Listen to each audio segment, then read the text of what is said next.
კატეგორია. ისეთი მოსწავლეები, რომელსაც შინაგანად აქვს თავისუფლება, მაგრამ არ აძლევენ იმის საშუალებას, რომ თქვათ გამაუმჯობესონ ის თავისუფლება და მეორე არის, რომლებიც საერთოდ არ აქვს თავისუფლების შეგრძნების უნარი, თქვათ რა არის თავისუფლება და უნდა გააღვიძონ, მაგრამ იმის საშუალებასაც არ იძლევიან, რომ თქვათ მიიღონ ეს თავისუფლება მასწავლებლების.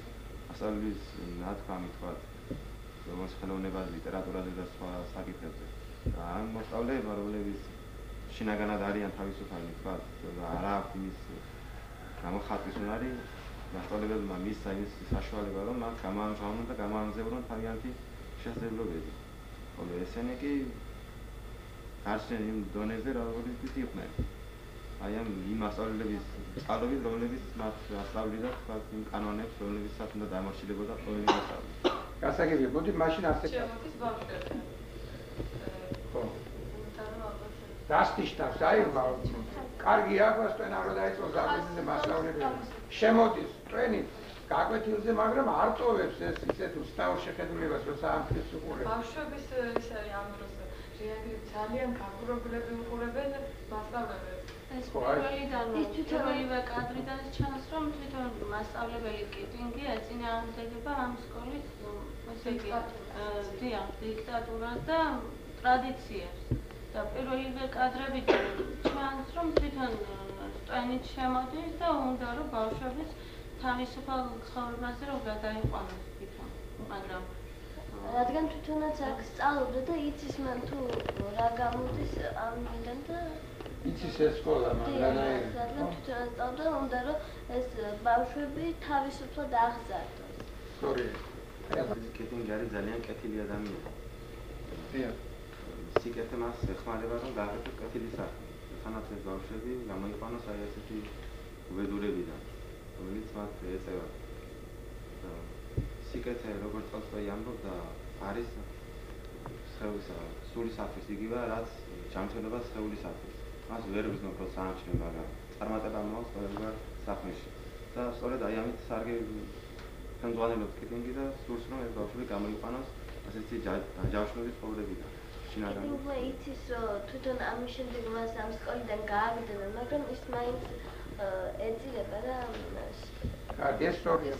ამით მას იმის თქმა უნდა, რომ ეს სად არის იმისთვის, რომ ამ თავისუფლების აღკვეთას წინააღმდეგობა გაუწევს. ბრძოლისთვის უკვე მზად არის. სწორია, ვიტყოდი, რომ შეიძლება ადამიანს გაუწევს თითქოს ეს ზედმეტი თავისუფლება ის არის, რომ ზრდილობაში გადაიზრდება, მაგრამ მაგას ეგეთი მკვეთრი და კვირადა საქმე რო არ გაიგებინა, გაუჭირდებოდა დიპლომატიური გზით ბავშვების შემოქმედება, რომ იმდენად იყო მათში გამჯდარი ეს კონსერვატორული აზროვნება, რომ მაგათ დაბრუნება გაუჭირდებოდა თავისუფლების პირველი კიპინგის და მასწავლებლის შორის არსებული დისტანციის დარღვევაც უნდა ვგონი.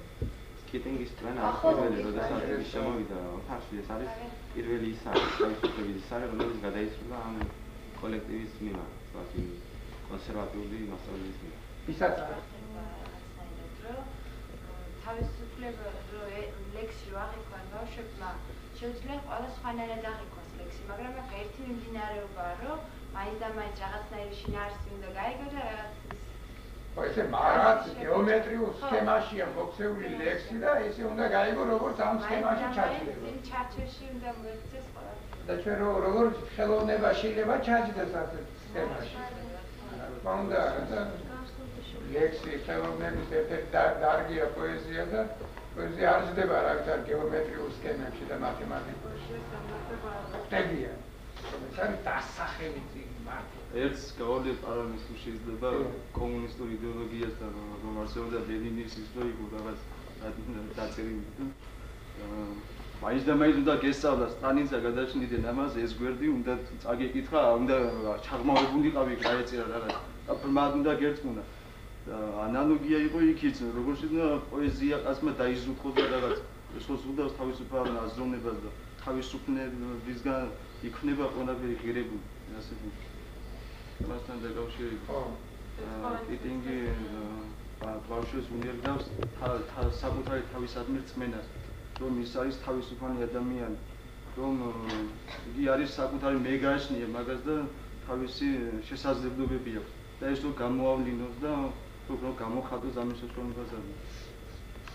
თან იმის დროს, როდესაც ის ფეხბურთს თამაშობენ და იმებს ამბობენ, აი მაშინ არის ბეთჰოვენის მეცხრე სიმფონია ჩართული და ის თითქმის იმას მოასწავლებს, რომ არ უნდა ებრძოლოთ ამ დამყარებულ ტრადიციას.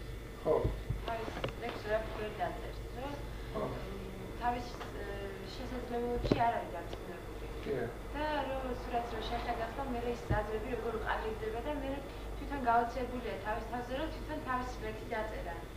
თავის შესაძლებლობებს აჩვენებს ამ შემთხვევაში. ხო, ესე იგი მეცხრე სიმფონია. აი ეს ხო, კრიტიკის მოსწავლეს შეეძლო, რომ შეყვარებულისთვის ლექსი წააკითხა კლასელების წინაშე. თავისუფალი რო გაქვს ადამიანის სხვანაირი გაქვს, კიდევაც შეიყვარა, კიდევაც ლექსი დაწერა. თავისუფლები და მოუტანა ეს ყველაფერი. აი ახლა შემდეგ ის როდესაც იმას იპოვნიან წინს, სადაც წერია, რომ წინანდელი ბავშვები ხო ატარებდნენ გარდაცვლილ პოეტას საკრებულოს და იქ მიდიან ისინი და იქ კითხულობენ თავიანთ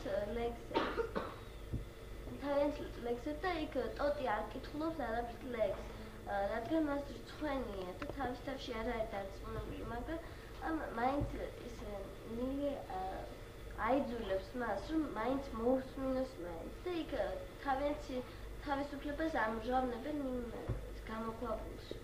კიდე იქ არის, როცა ბავშვები მივიათ, სულ სიგნელია და როგორ იქ უკან მხოლოდ ამ ბავშვებთან არის რაღაც განათლებული შოქი. ხო, ესე იგი მაგას მისდევს განათლებული შოქი. ხო, ეს განამხრიდან არის განათებული კადრი, ამას ოპერატორული ნამუშევარი ქვია, აი ფერი ქვია, აი ფერებს რაც შეეხება კინოში და ამ კინოში აი ეს ნამუშევარი არის კინოალის შესრულებული, ეს რომ ამკისრავდა ძალიან ძლიერი ოპერატორი. აი ეს თავისებური მინიშნება, შუქი საერთოდ სინათლე განათლებას ცოდნას ნიშნავს და ეს ბავშვები რომ მიდიან ამ გამოქვაბულში და გარდაცვლილ პოეტთა საკრებულო საზოგადოება როა, ფაქტიურად ესენი აი ამ კიტინგის ჩაგონებული თავისუფლების სულით იმას აკეთებენ, რომ აი ამ გამოქვაბულში ესენი ნამდვილ ხელოვნებას, პოეზიას, ხელოვნების ერთ-ერთ პოეზიას ეზიარებიან ძალიან თავისუფლად, უბრალოდ რაღაცნაირად. აი ეს არის ფაქტიურად მათთვის აკადემია, რაღაცნაირად. პირველი სერიოზული განაცხადი იყო, ეს რომ შეიქმნა უფროსების მიერ ბავშვებს სული გაუსწრათ, შეექმნათ ეგეთი რაღაცა თავიანთი შესაძლებლობების გამოსაგნებლება. რადგან სკოლაში არ ჰქონდათ მათ ეს პირობები, არ იყო ეს. შეიძლება ფაქტიურად. თანაც რეჟისორი აკეთებს შედარებას, უზარმაზარი შენობა, სკოლა, ძალიან კარგად ყველაფერი მოწყობილი და ეს არის ძალიან ცუდი პირობები ბავშვების თავისუფლების განვითარებისათვის და აი იმ გამოქვაბულში სადაც პირობები არ არის და სამწლის შუზე კითხულობენ ლექსებს, აი იგრძნობა რომ არის ძალიან თავისუფლება. არ შეუძლიათ რომ თავისუფლად ისინი მეშვეობით და ამ ფილმის მეშვეობით საყვედურო მშობლებს რას ეუბნება. აი ეს მატერიალური უზრუნველყოფა შვილის, ეს არის მინიმუმი. ეს კარგია, აუცილებელია, განაცუდია რომ ასმევ აჭმევდა კარგ მატერიალურ პირობებში გავს. ეს არის აუცილებელი, მაგრამ მინიმუმია და თუ აქ გაჭერდა მშობელი, მან ჩათვალოს რომ მან მშობლის ვალი ვერ არასრულა. იმიტომ ეს უფრო შეიძლება რომ ერთ ტრაგედიის ერთ-ერთი მიზეზი ჩემიაზე კიდევ შეიძლება ნაციონალური ითქვას რომ იყო ოჯახური დისჰარმონია, ჰარმონიულობა არ იყო ოჯახში. ოჯახის წევრები მეგობრები არ იყვნენ ერთმანეთი. არამედ ბატონივით ექცეოდნენ ერთმანეთს. ამა არა ყველაზე უფრო საზიზღარი ვინც მე სუნიავში კონდიშნები იმ ფილმიდან დამახსოვდა ეს იყო დედამისის პიროვნება. რომელმაც ხალი თისგან გაჩენილი ხალი გაჩენია როგორც სინაზისა და სიყვარულის განსახიერება. ხო და ასეთი ხანი ბავშვი ეუბნება წადი და დაიძინებო. აი მშობლიური სიტყვა რო ეგზნებებინა დედამისისთვის და რაღაცა გული რო გადაეშალა შვილისთვის შეიძლება მაგას თავი არ მოეკლა. მე ასე ვფიქრობ. მარტო დატოვეს და რაღაც რო ენუგეშებინა შვილისთვის და დაიმშვიდებინა. ამან დედამისი იყო რაღაც ქმრის მონა, ძმა მონა, რაც ხმამა ზანა იგივე გაუმეორა მაგალად. იმიტომ რომ მას ძალა არ შესწევდა რომ შეწინააღმდეგებოდა თავის მეუღლეს და ეცოდა მეგობა თავი ეცოდა შობლიური სიფორო ეგზნებებინა შეიძლება რაღაცა მოქმედა მაგრამ მომიდა მისამებას არ მისამერია უბრალოდ ისე მისამება ხომ შეიძლება ბუნებრივია მამამაც არ დაუშლიდა მაგრამ არ მიესალმა იქაც წინვალედ გამოვიდა წინვალედ ითამაშა იქ თვითონ ახლა ამბობ არა რა კარგად ითამაშეო ხარდაჭერა უნდა სწორია ჯერა დედას ეხმატება რა კარგად ითამაშეო კარგად გამოვიდა დედას არ შეუძლია წაიღებს და უკან აბრუნებს შვილები რომ მოეფეროს სულს მაგრამ არა მაინც რა დაჩერებს ეს წინამდებოდა მე სხვა მინდა აგზავნის სამხედრო სასწავლებელში მაშინ მსახიობობა უნდა ამესენი კი ადარებენ რომ ედიციის მუშად გამოვიდეს და ეს შობლმა რომ ამოწოს გაუზიარა არ გააჩნია იმ შობლს მაშინ მაინც და მიხვედრილი იყო და მონანიებას უნდა მისცემოდა ამის საწინააღმდეგოდ პირიქით მიტინგს არ დანაშაულებენ და ვერცერი მოიგებია გორზე კი არ გააჩნია ხო, აი ეს კიდე ახალი პრობლემაა, ხო, და საკითხი რომელიც შემოტანილი და სწორია. ესე იგი არინანიება, და სწორია. ესე იგი არის ქრისტიანული მონანიება, რომელიც ყველაფერს თავის ადგილზე აყენებს, ხო? შვილი მოუკვდა და მის მაგივრად რომ მან გამოაფრინოს, არა. ესე იგი მაინც არინანიებს და კიდევ მეორე ცოდვას ჩადის იმით, რომ კიტინგს დევნიებს. რომ აი თვითონ კიტინგის ბრალი იყო რომ არის თავში არ იძებს დანაშაულს სხვაზე მოიწევს კრებას და იქ ვიღაც ბავშვს ადანაშაულს და შემიყავი ამის ისა თანდებიო მე კიტინგს გადაეყარა და საკუთარ თავში არ იძებს დანაშაულს სხვასთან უნდა იყოს ადამიანის საგანაცაა თავის ტრაგიკულს ან უბედურებას ყოველთვის სხვას აბრალებს შეიძლება ძალიან ბედნიერია ეს როდესაც შემოვიდა იგის პრემიის დაგვეფიქრა მაშინ მან თავისუფლებას ამ დაკინებულ ცხოვრებას გამოცხადა ომი და მაშინ იყო თავისუფალი და ბოლოს როდესაც იგი ტოვებს სკოლას და ბავშვები მერხსებს განან და მან იგი იმკის თავის შრომის ნაყოფს ლანდას ხარს უჭერდა კიტინგმა მისია შეასრულა როდესაც იგივეს გაიმეორებდნენ ის ბავშვები შემოწეს ვინც არ უნდა შემოსულიყო კლასში არ უნდა ნიშნობა მაინც იგივეს გაკეთებენ ბავშვები ესე მათი დაბრუნება კვლავ იქით შეუძლებელი იყო ესე იგი დაირღვა ყველაფერი თავისუფლების გემო იგრძნეს და უკვე მათი დაბრუნება გამორიცხული იყო მათი უკვე დამონება სადა ადმინისტრაციამ რაღაც ქაღალდებზე ხელი მოაწერინეს ხო გამორიცხული მაგრამ არა ესე იგი აი გასაოცარი ფინალი ამ ფილმისა საოცრად ლამაზი და ამაღლებული ფინალი აქვს როდესაც კიტინგს აგდებენ სკოლიდან მიდის და შეძახილით ო კაპიტანო ჩემო კაპიტანო ტოტი არის მაგიდაზე